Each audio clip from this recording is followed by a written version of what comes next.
Então tá, gente, boa noite aí novamente, obrigado a todos por terem vindo. Agora começando a palestra, né, sobre um tema mais sério, né? Então, o tema da palestra de hoje é humanismo, né, propaganda enganosa. Porque, assim, pô, Augusto, né, você vai falar contra o humanismo? É o meme do Chad lá, né? Sim, né? Sim. Então quer dizer que você é desumano, né? Se você vai contra o humanismo, quer dizer que você é desumano? Não, calma aí, né? Vamos entender, vamos antes entender, né, do que é a questão. Veja que o que me inspirou, né, a me candidatar para dar palestra essa semana foi a palestra da semana passada, né, do Marcos, né, que falou sobre o Maritain, sobre o humanismo integral. O humanismo integral é um tipo de humanismo, né, e bem do traiçoeiro ainda.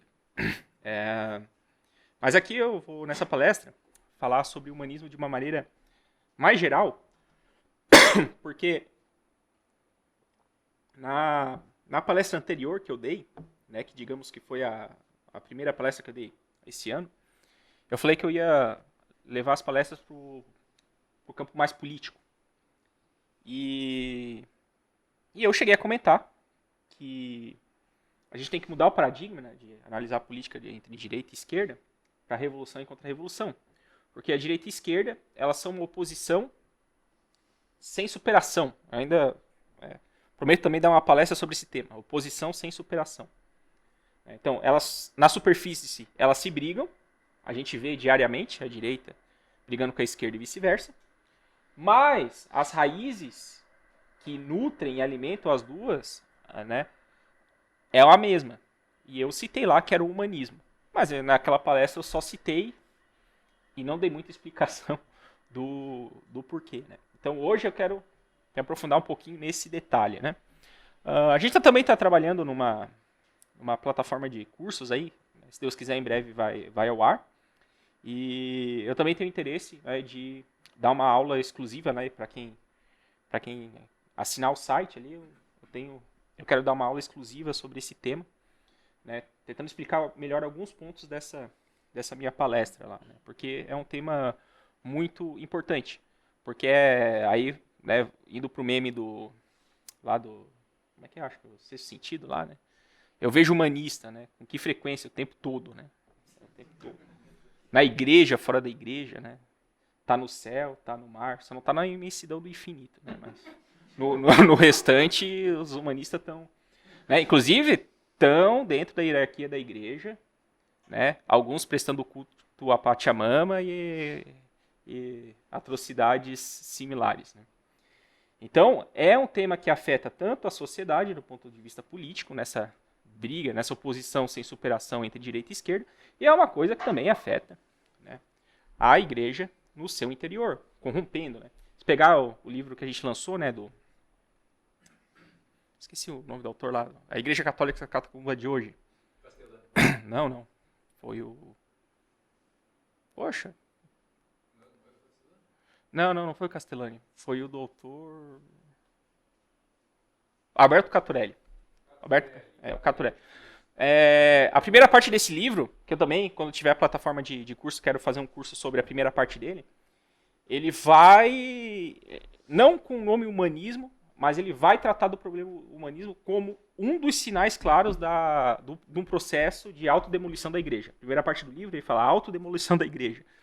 Né? E se for ver as ideologias, né, que o clero está tentando fomentar dentro da própria igreja, né, essas ideias heréticas, né, você vai ver que elas têm sim raiz humanista. Né? Então, você veja que a gente está num mundo que é como se o humanismo fosse... A gente fosse peixes no aquário e o humanismo é água. A gente não enxerga a água que está ali. E isso é importantíssimo, né, a gente se conscientizar desse problema para não cair nesses erros. Né? Então vamos lá. Eu quero, então, para começar essa palestra, né, falar sobre as formas mentes, né, do humanismo. Né? Formas mentes na filosofia é uma expressão muito forte, mas para simplificar aqui, né, dá para dizer assim, a maneira de pensar. Né? Como é que pensa um humanista? Né?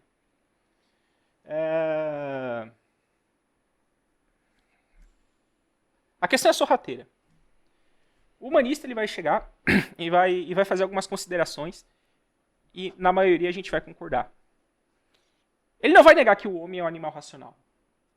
No primeiro momento. Ele não vai negar isso. Ele vai dizer, não, o homem é um animal racional. Ele vai dizer, o homem, ele tem liberdade. E porque ele tem liberdade, ele é portador de direitos. Pô, interessante. Esse homem também, ele vive em sociedade. E nessa sociedade, né, ela se organiza na forma de formar lideranças, etc. Então, o homem também, além de ser racional, ele é social, não é? Então, até aí não tem... Até aí estamos... Beleza, né? Então, só coisas corretas a respeito do homem. E outra coisa que o humanismo reconhece é que o homem tem, no seu interior, uma busca pelo transcendente. Uma busca pelo transcendente. O homem busca Deus. Ele busca a religião para tentar a sua completude. O humanista, ele vê a sociedade e percebe que todas elas, de alguma forma, tiveram religião. Certo? Então, eles percebem que o homem tem, na alma do homem, uma característica que podemos chamar de religiosidade. Beleza, até aí só obviedades. Onde é que está a pegadinha? A pegadinha está no seguinte. Aí na hora que eles reconhecem que o homem ele busca praticar a sua religiosidade, diz assim, porém, né, sobre Deus a gente não conhece. Então, o homem ele tem que ser livre para buscar o seu contato com Deus. E aí, a partir disso, de como se faz esse contato, aí, tem vários tipos de humanismo aí, para colocar mais no seu contato com Deus, e, portanto, ele tem que ter a tal da liberdade religiosa. Né? A tal da liberdade religiosa. Porque a religião é assim, tá, então, qualquer tipo de religião? Não. Toda religião é boa, desde que ajude o homem a ser uma pessoa melhor, e ajude a sociedade a se organizar de maneira melhor. É isso que vai dizer o humanista. E qual que é o detalhe aqui dessa questão? O detalhe sorrateiro. O detalhe sorrateiro é o seguinte. O humanismo seria praticamente irrefutável se não fosse por um fato histórico. Deus se fez homem. Esse é o... Aqui que está a nossa discordância com o humanista. A gente diz, não. Não tem essa de que toda religião é boa desde que te ajude a ser uma pessoa melhor, desde que faça você se sentir bem, tudo isso aí. Não, esse papo não cola conosco. Existe uma religião verdadeira. Deus se fez homem e fundou sua igreja. E tem a revelação. Né? Teve um povo antes ali, né? Os judeus, né? O povo de Israel, né? Que tinha contato com Deus, veio os profetas, tal. O Messias prometido nasceu. Esse Messias fundou uma igreja, prometeu ao homem uma vida nova. Isso é fundamental para a gente tratar do tema hoje. Uma vida nova. Prometeu uma vida nova.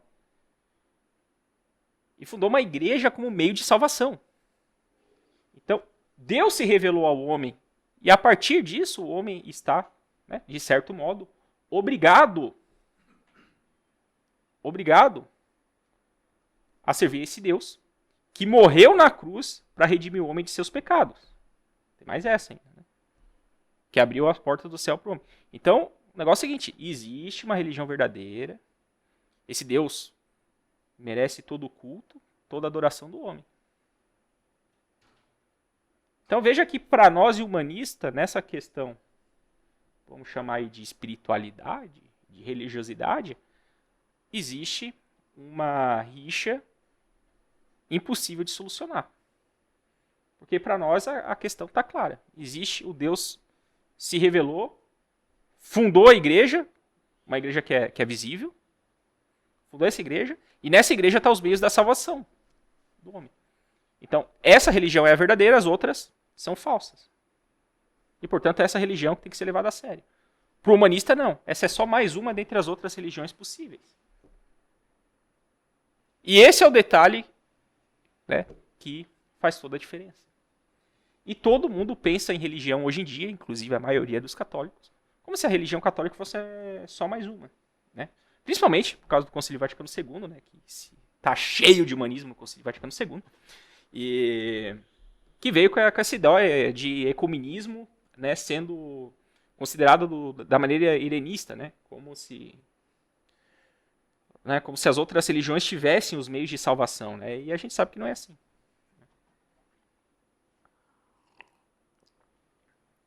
Então veja que a formas mentes, né, a maneira de pensar do homem moderno é mais ou menos isso em relação à religião. A religião católica é mais uma dentre as outras religiões e a religião é uma questão meio que pessoal, né, e que até vai se organizando em comunidades, mas o importante é se sentir bem, ou ela é boa e deve ser aceitável pelo Estado se ela pregar o bem, pregar a paz, pregar o amor, né, essas coisas aí. E é o que está valendo. Mas veja, novamente, a premissa do humanismo é falsa. O humanista, ele acha que, tipo, eles são deístas, né? Não é possível saber sobre Deus. Então, o homem tem meio que se virar aí para ter seu contato com Deus e tal. E não é isso. A Igreja Católica, Deus encarnou. Pô. Deus encarnou, morreu na cruz por nós, fundou uma igreja e ela está viva aí até hoje. Certo? Como exemplo disso que eu estou falando, aconteceu algo bem recente nessa tragédia cômica que se chama YouTube e podcast. Né? Então, não sei se vocês viram, né? Um dos mais famosos podcasters aí, né? Se chama Monark, né? Monark. E o Monark, ele fez uma entrevista com, né, o nosso amigo Guilherme Freire. Não sei se quer assistir. Eu recomendo que assista. Coloca lá no YouTube, Guilherme Freire, Monark e tal. Vai ter um trecho assim de mais ou menos uma meia hora. E aí você veja. Você vai dizer pra mim, tá, o Monark é de direita ou de esquerda? O Monark, até onde se sabe, ele é de direita. Certo? Ele é de direita. Aí na conversa do Guilherme Freire com o Monark, o Guilherme Freire vai chegar e vai perguntar assim pra ele. Como você se vê nesse ponto, né, em relação à religião? Aí o Monark vai responder. Eu acredito em Deus.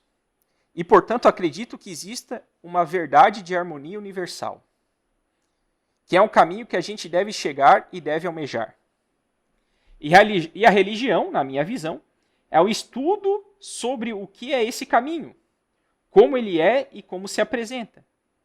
E eu acho que, nesse sentido, as religiões têm acertos e erros. Porque o caminho não está claro. É um mistério. Então a gente está fazendo inferências para achar qual é o caminho. E muitas vezes a gente erra nessas inferências. Então eu acho que toda religião é falha, por essa essência. Mas é importante que exista religião para a humanidade. Porque são elas que buscam responder questões que a ciência não vai conseguir e questões que são primordiais para a nossa... Ele falou uma coisa ali que deu a entender para a nossa convivência, assim, mas... Deu? Mas não é um humanista esse Monark? Mas ele é de direita. Né? Qual que é a diferença desse pensamento dele para a heresia da teologia da libertação, que diz que Jesus reencarnou, ressuscitou, mas foi no coração dos apóstolos? Qual que é a diferença essencial? Não tem. É humanismo. Só que teologia da libertação é esquerda e o Monark é direita, não é? Então, ao fim e ao cabo, parece que tem uma raiz comum aí, né? Mas a coisa piora, calma. Você acha que o Monark só ia falar isso e ia se dar por satisfeito? O Guilherme Freire vai lá e provoca ele ainda mais. Qual seria a principal falha do cristianismo? Quais as falhas você vê no cristianismo?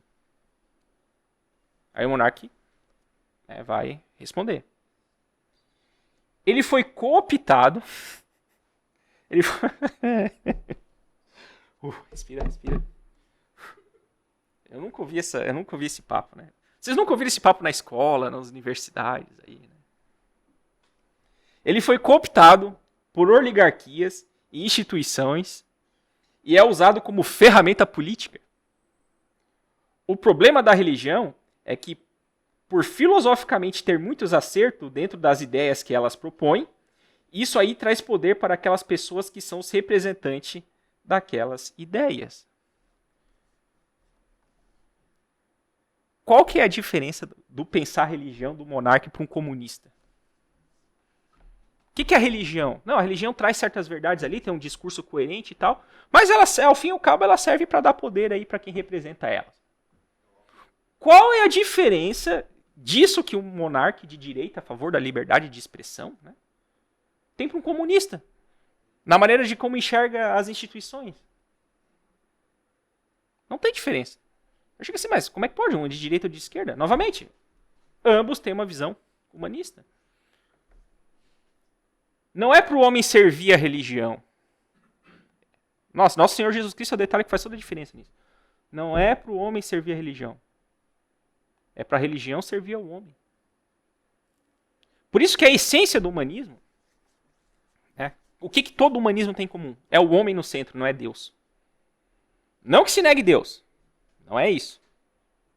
Mas está num segundo plano em relação ao homem. Esse é o problema do humanismo. E como eu tenho que amar mais a Deus do que aos homens, então eu sou anti-humanista sim. Né? Não desumano. Não desumano. Anti-humanista.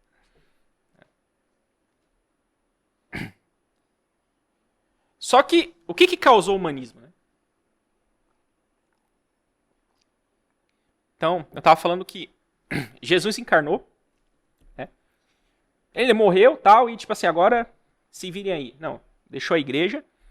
E qual que é a boa nova, né, do cristianismo, né, da religião católica? Qual que é a boa nova?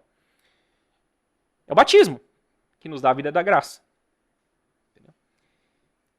Quando a gente é batizado, a gente passa a participar, né, esse pessoal aí de quinta-feira, aí é participação. A gente começa a ter uma participação na vida divina. A gente entra na vida da graça. Que é uma vida superior à vida humana. Mas não é uma vida superior que anula a vida humana. Ela pressupõe a vida humana, mas ela aperfeiçoa o homem. E o eleva à dignidade divina. Por isso que a gente se torna filho adotivo de Deus. Porque a gente começa a participar da natureza divina com Deus. É isso que acontece no batismo. E enquanto a gente estiver na vida da graça, ou seja, livre de pecado mortal, enquanto a gente estiver nessa vida da graça, a gente vai estar vivendo não naturalmente, nós vamos estar vivendo sobrenaturalmente. Então, antes de chegar no humanismo, aconteceu uma outra coisa. Aconteceu o naturalismo, que é a negação da existência da vida sobrenatural da graça. Então, o que existe do topo aqui da nossa vida terrestre, é a natureza humana. Ou seja, o homem está acima de todos os animais, o que tem, e o homem é racional, o que tem acima disso, né, Mas a vida sobrenatural que Jesus veio nos dar e morreu na cruz para isso, não, isso não existe. Aquela vida da graça que aperfeiçoa a natureza humana, purifica e eleva a vida divina, que é necessária para a nossa salvação, isso aí, o naturalismo, ele quebra. Né? Já ouviram falar da navalha de Ockham, tal, né? Pegou a fé ali, corta com a razão, a fé é uma coisa, como é que é? Imponderável, não? Inexcrustável, etc. Não, a fé é uma coisa muito simples. A fé é a adesão do nosso intelecto às verdades reveladas por Deus. O negócio é o seguinte, Deus diz que é assim. Né? Se Deus é a verdade e Deus não erra, então é assim como ele diz. É simples assim, isso é a fé. Aí o que é heresia? A heresia é quando Deus diz uma coisa e o herege vai lá e diz, não, mas nisso aqui eu não concordo. Pronto, herege. Está negando um dogma de fé, herege. Mas a fé propriamente é isso, é a adesão do intelecto humano às verdades reveladas por Deus. Então eu acredito nas coisas por causa da autoridade de Deus. E eu posso acreditar por quê? Porque teve a história do povo de Israel e depois teve a encarnação de Jesus Cristo e a fundação da Igreja Católica. Que de geração em geração, através, né, dos bispos, né, de toda a sua igreja, dos santos doutores, etc., preserva uma coisa chamada tradição, depósito da fé, que vai passando, né, através da tradição, e sendo ensinado pelo magistério. É isso. Sagradas Escrituras, tradição e magistério. Como dizia o... Pô, esqueci o nome lá do... Aquele que escreveu Pergunta e Responderemos. Frei Estevão Frei Estevão Bittencourt, né? Tem o Alessandro Cima, né? Foi aluno do Frei Estevão, do Dom. O Dom Estevão Bittencourt, ele falava assim, né? Ele dizia assim, ó, o que é a teologia católica? Sagradas Escrituras, magistério e tradição. Fora isso é diabo. Fora isso é diabo. Mas tudo isso para dizer o quê? Tudo isso para dizer que Jesus veio nos dar uma vida nova, que é a vida sobrenatural da graça. É isso. O naturalismo vai lá e corta. Não existe. Aí eu vou me dar aqui a liberdade de ler um artigo que eu escrevi na época da pandemia. Né? Ele está lá no Instituto Santo Atanásio, foi na época da pandemia, em que eu explico, né, o porquê que a gente ia ter uma Páscoa sem missa. Na época da pandemia, né? As igrejas fechadas, etc. Né? E ali eu já falo do naturalismo. Né? Então, o naturalismo é uma ideologia que, conforme sugere o nome, considera apenas o que é do âmbito do natural. Ou seja, exclui de sua visão de mundo o sobrenatural. Ou seja, exclui a vida da graça. O naturalista até percebe uma ordem no cosmos. Veja, o monarca percebe uma ordem nos cosmos. Ele diz lá, né, uma harmonia da... Como é que ele fala? Harmonia da... Como é que ele fala aqui? Vou pegar aqui a citação que vale a pena. Né? Pérolas do monarca vale a pena.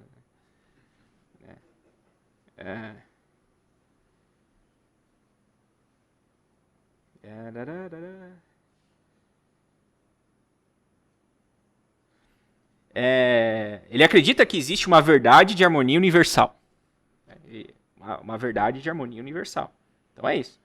Então, o naturalista até percebe uma ordem no cosmos. Até consegue perceber a importância de valores como bem e justiça, mas sempre excluindo a fé, o sobrenatural, da narrativa. O naturalismo, a depender da vertente, até pode conceder que Deus existe. O monarca acredita que Deus existe. Pode até anunciar que ama e teme a Deus. Mas ao não levar em conta sua revelação, né, a fé, vive na prática como se Deus não existisse, evocando a divindade a posteriori para defender algum capricho ou justificar alguma ação. Ou seja, a religião passa a servir as idiosincrasias do homem. Não é o homem que tem que se ajoelhar para a religião, né, e reverenciar. Não. A religião tem que servir o homem, né, inverteu completamente. O naturalismo também pode evocar valores espirituais, como bem, justiça, amor, mas ao fim não é porque são atributos divinos, dignos, portanto, de serem emulados e difundidos, mas é simplesmente porque são importantes para o tecido social. Então você naturalizou.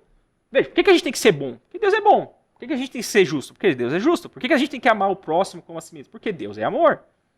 É tudo por causa de Deus. O naturalista não. Ele diz, não, porque isso faz bem para a sociedade. Aliás, em relação a isso, prometo também fazer uma palestra sobre os 10 princípios conservadores do Russell Kirk, né, que fazer uma análise crítica, pegar o que é bom, o que é ruim ali e tal, né? Mas os conservadores, eles falam, por exemplo, de uma ordem moral duradoura, né? O que será que isso significa? Né? Ordem moral duradoura. Mas é aquela coisa, eles dizem assim, não, como funcionou com o passar dos anos, não é bom mudar, porque está funcionando. Isso não é raciocínio. Não, é porque Deus disse que é assim. Existe uma lei natural e divina que a gente tem que respeitar, é por causa disso, não é porque funciona na sociedade. Ou seja, é a capacidade de você estar certo pelos motivos errados, né? Você não pode romper uma ordem social de uma hora para outra, nisso aí os conservadores estão certos, mas veja que o motivo que eles falam é humanista, não é um motivo cristão e católico.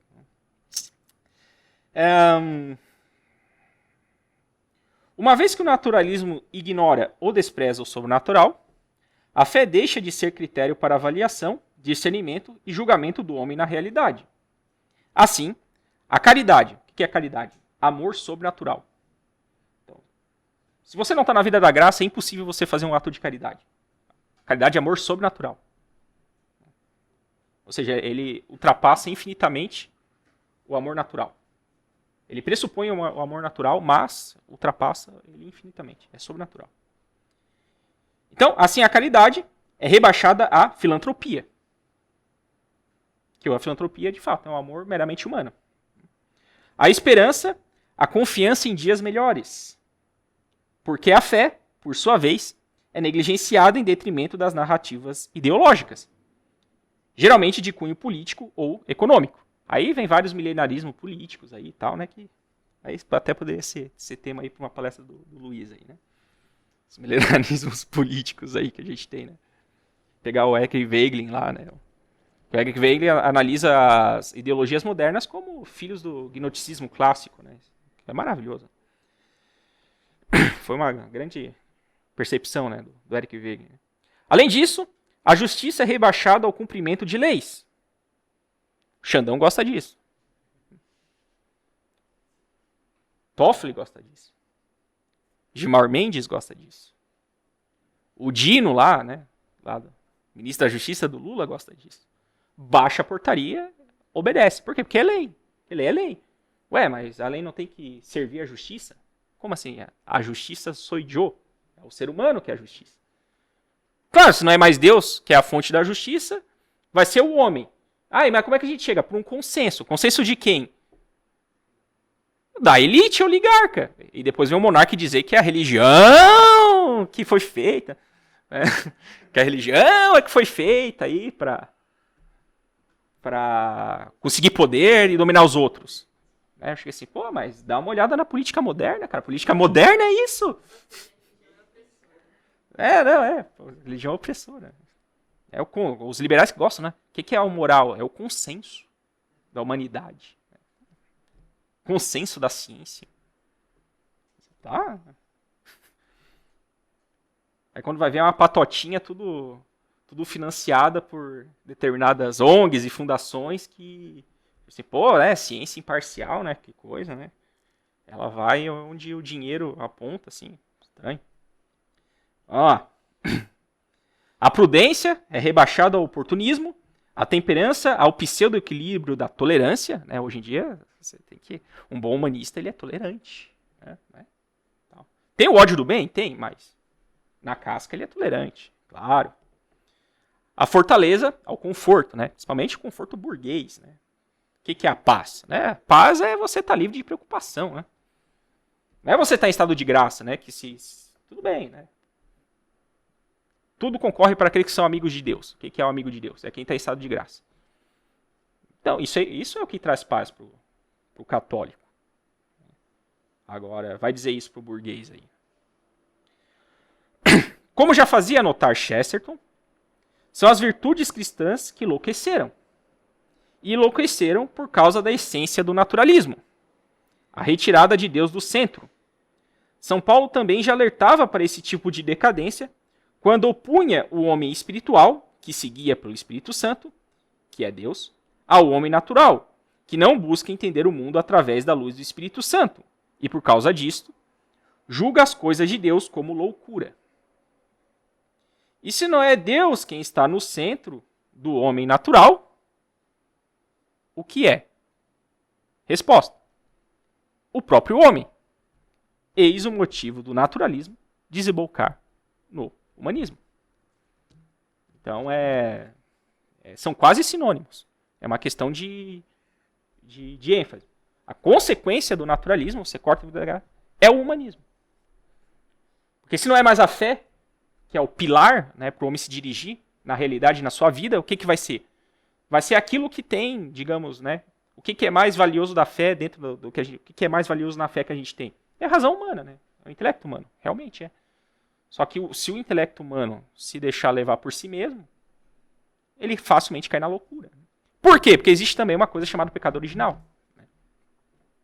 E nesse aspecto, o humanismo, como ele tem várias vertentes, podemos dizer a direita e a esquerda, algumas vertentes vão ser pessimistas.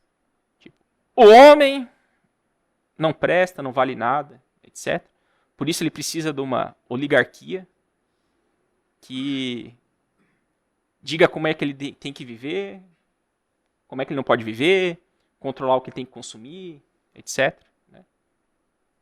Então, ou seja, né? A oligarquia dos iluminados. Né? E outras vertentes do humanismo vão ser otimistas, vão dizer, não, o homem ele tem um grande potencial né? Ele tem um grande potencial, então, né?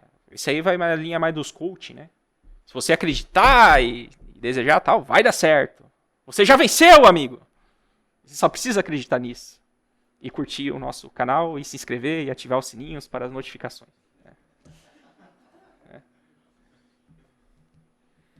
Aí fica nessa, né? Ora o homem não presta, o homem não vale nada. Ora o homem é otimista, ele pode tudo. Né? Ora a humanidade é podre, decadente. Né? Ora a humanidade, né, ela pode, né, por sua capacidade de mobilização, fazer um mundo melhor. E o que é a verdade? A verdade está na fé. O homem é bom. O homem é bom. Ele tem potência para conseguir uma excelência. Porém, para isso ele precisa da graça. Por quê? Porque sem a graça ele só vai poder se movimentar a partir da sua própria natureza. E essa natureza humana, quando ela não corresponde à graça, quando ela fica por ela mesma, ela está debilitada pelo pecado original. Então, o homem por si mesmo vai decair. Em ponto morto é decadência. Né? Existe aquela música lá, né? Eu era um bêbado, vivia drogado, né? Na casa do Senhor não existe Satanás. Então, assim, às vezes ele está decadente e mesmo, digamos, sem conversão, né? Ele até melhora um pouco, consegue um determinado amadurecimento, mas não é muita coisa. Né? E mesmo ainda que ele consiga ser uma pessoa honesta, digamos assim, né? Sem a graça, sem estar em estado de graça, não vai ter mérito nenhum. Né? O que adianta o homem vencer o mundo, né, e perder a alma? Porque para salvar a alma, você precisa da vida da graça. Você precisa do sobrenatural. E, né, novamente, vamos voltar para o Caturelli. Né? Ele coloca o naturalismo como um problema da autodemolição da igreja. A igreja meio que parece que aceitou essas bobagens naturalistas. Essa redução naturalista, vamos dizer assim. E o que acontece? A realidade é assim, ó, em tese, tá, o ser humano até poderia fazer um bom trabalho pela sua própria natureza. Mas isso só em tese. Na prática é o seguinte. Se não tem o sobrenatural definha. E se você tem o sobrenatural é que purifica e eleva o natural. É assim que funciona. Ah, mas eu não quero o natural e eu quero me esforçar pelas minhas próprias forças humanas e tal. Aí eu lembro, né, do Monsenhor de Segro, numa palestra que eu dei ano passado, que é o seguinte, né? Ok, vamos supor que você é um cara excepcional, que você busca fazer o bem e evitar o mal, né? Vamos supor. Mas, como é que você faz nas tentações? Ora, para nós que temos a graça já é difícil vencer as tentações, como é que tu está querendo dizer que tu consegue vencer as tentações numa boa? E o Monsenhor de Segro vai dizer, bem sabe o católico, né? Bem sabe o cristão, quanto vale a força humana quando vem uma tentação forte. Não vale nada, a gente cai fácil, pô. Assim, caiu. Fácil. É fácil. Aí então tu tá querendo que eu acredite que você que não tem a vida da graça, que o argumento é o seguinte, o argumento é, eu não preciso de religião para ser um homem bom. Tipo o monarca. Eu não preciso ser um homem bom para... E o Monsenhor de Segro vai dizer, não, assim, então tá querendo me convencer que eu que tenho a graça, ou seja, o auxílio divino, para vencer as tentações já é difícil, tu que não tem vai ser mais fácil que eu? Né? E aí, ele dá o argumento arrematador, o Monsenhor de Segro, arrematador. Ele diz, mesmo que fosse assim, mesmo que, sei lá, você fosse um cara intentável, mesmo assim, você não é justo. Porque existe um Deus, esse Deus te criou, esse Deus criou o mundo, esse Deus te sustenta na existência, e é um dever de justiça você adorá-lo. E o que você faz? Você o rejeita. Então você pode ser tudo, mas você não é justo. Matou. E aqui que está a nossa grande rixa com o sobrenatural, tá? com os humanistas, desculpa. Nós acreditamos e damos mais valor à vida sobrenatural. Né? E aí eu volto àquela minha primeira palestra. Como é que o cristão, olhando o mundo e tal, qual é a regra que a gente tem que se mover na política? É aquela, busca aí primeiro o reino de Deus e a sua justiça, ou seja, a vida sobrenatural, vamos agir sobrenaturalmente, tudo por amor a Deus, né? Por caridade, ou seja, por esse amor sobrenatural, e tudo mais será acrescentado. Ou seja, a justiça no mundo, aquilo que é possível, no mundo permeado de pecado original, tal, mas ela é consequência do esforço dos homens em buscarem a vida sobrenatural e servir Cristo Rei. Ou seja, a contra-revolução. A consequência vem uma ordem natural, vem como consequência da busca sobrenatural. O humanista quer fazer tudo com as próprias forças do homem. Só que o homem está debilitado pelo pecado original. Cai facilmente na soberba, facilmente na luxúria, facilmente na cobiça. Trai fácil o outro. Como é que vai construir uma sociedade justa assim? A gente teria que ser muito humanista, como os liberais, para achar que do egoísmo injusto vai nascer a justiça, assim, automaticamente. Né? E eles fazem economia diante desse princípio maluco deles. Mas tem que ser muito humanista para acreditar num treco desse.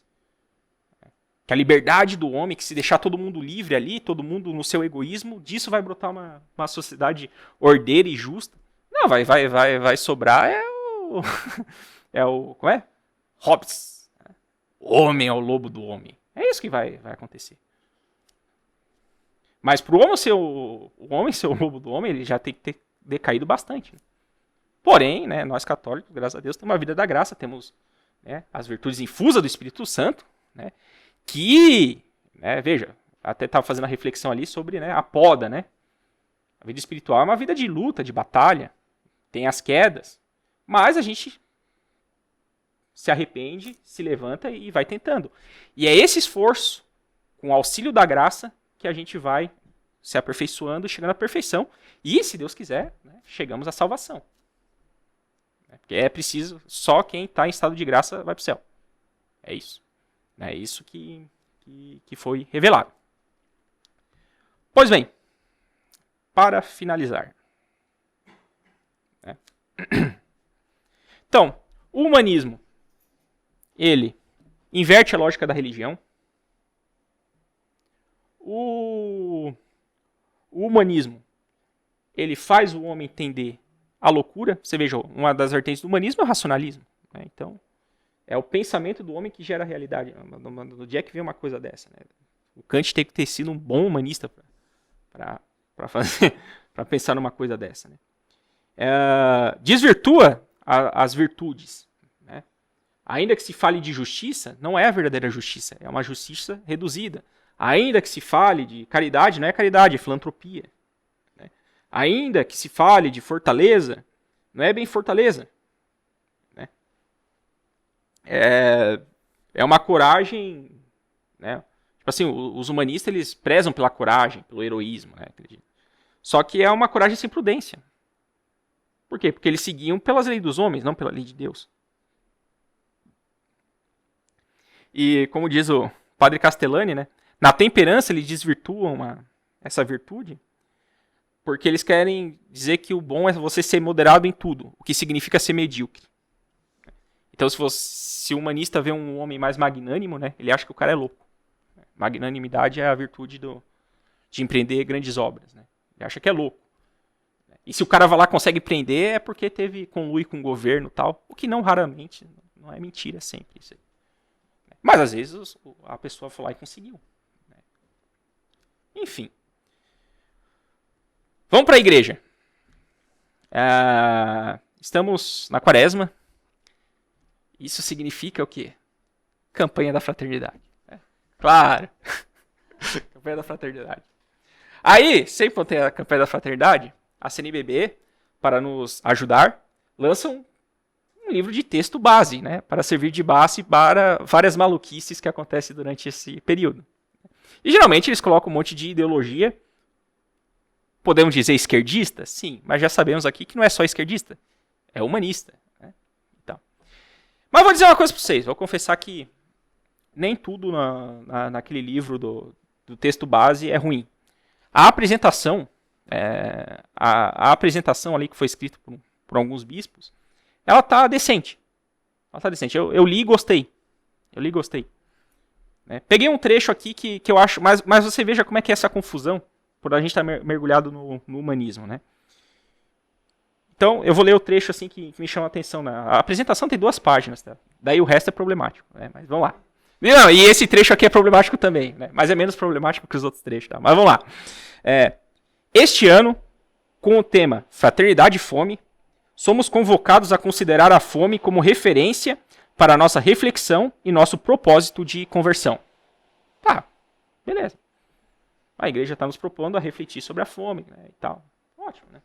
Até aí tudo bem. Aí vem a parte boa. Temos, sem dúvida, fome de Deus. Desejamos estar com Ele e poder participar de seu amor e de sua misericórdia. Ou seja, não é o pobre, o coitado, não, é Deus. Ou seja, por que a gente tem que se preocupar com a fome do nosso irmão? Por causa de Deus. Pô, parece anti-humanista isso aqui, né? Parece católico. Eu até acho que é católico, eu só acho que essa parte aqui é a confusão que tá. Aí, logo na sequência, ponto.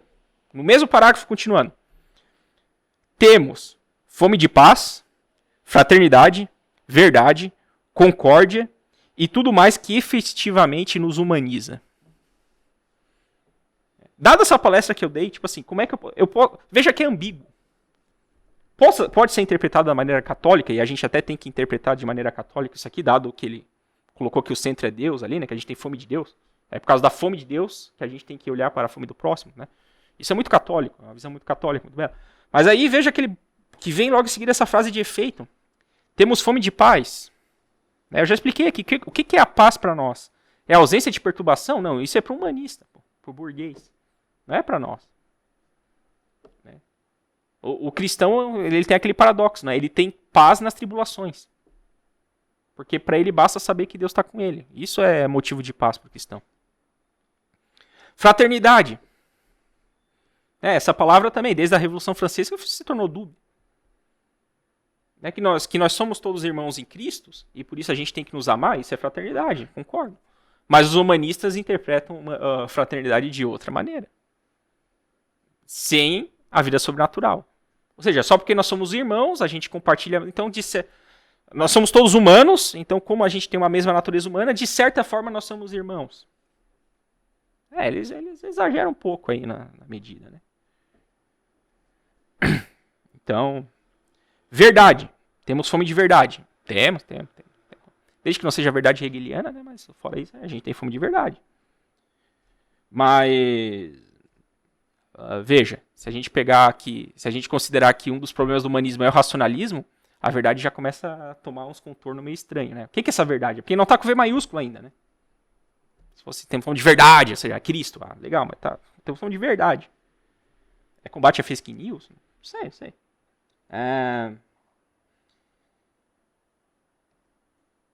Concórdia.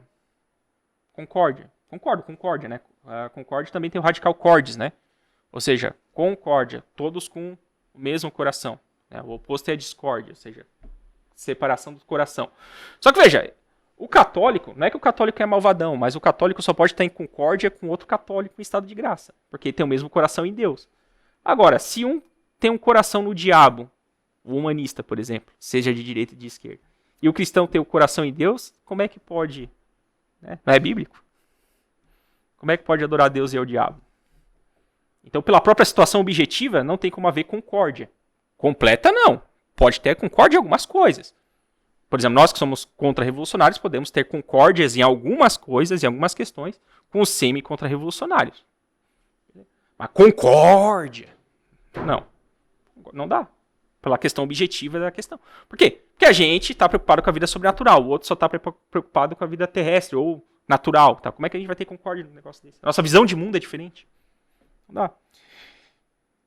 E tudo mais que efetivamente nos humaniza. Mas o que nos humaniza? É a graça, pô. O que nos humaniza é a graça, é a vida da graça. É isso que nos humaniza. E não é de maneira passiva, a gente tem que... Né, como é que é? Nós temos que ser dóceis à vida da graça, né? Aceitar as inspirações de Deus e nos esforçar para cumprir, né, a vontade de Deus. E combater o pecado, etc. É isso que nos humaniza. É o combate ao pecado e a busca da santidade, que só se dá pela vida da graça. Então veja, fraternidade sem vida da graça